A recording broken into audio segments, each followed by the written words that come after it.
All right, so it's time for step 2. So at this point, if you are painted and your whole plate's done, you're going to move on to the next part. If you haven't finished painting, you need to finish painting today. If you finish painting early, please don't start to do the portion where you're going to do the yarn. Well, you can, but it might get your yarn a little dirty.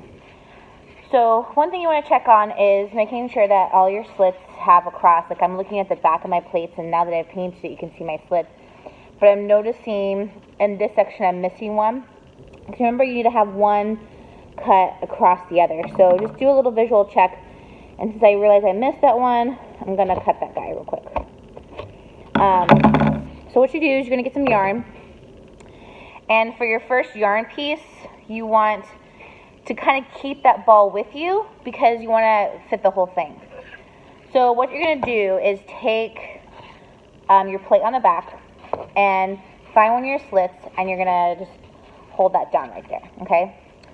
Now use your finger to keep that in place, and we actually can add a little piece of tape if you want to. You don't have to. But basically when you have the string, you're going to come in and you're going to find the spot that goes as closely as you can directly across from it, okay? So I have that one across, and then I'm going to flip it over, and I'm just going to go to the one right next door. So I'm going to come through and go here. Now, you're probably thinking, why don't you just go across? Well, the reason why you don't want to do that is because it wastes yarn. So just to review, I go across, then I flip it on the back, go around to the next one. Doesn't matter which direction you go. So now that I have this guy, I'm going to flip back to the front again. And I want to cross over. So I don't want to go straight this time. I want to cross so everything goes towards the middle. Okay? So see how I kind of made a little X? And then I'll repeat the process. Since I'm already right here, I'm going to go right over here. And then I'll keep going across. You want to keep making so all your strings end up in the middle. And as I keep going, I'll make sure I find one. Here we go. So see how that goes right over. I come around. I come back up. There's my slits.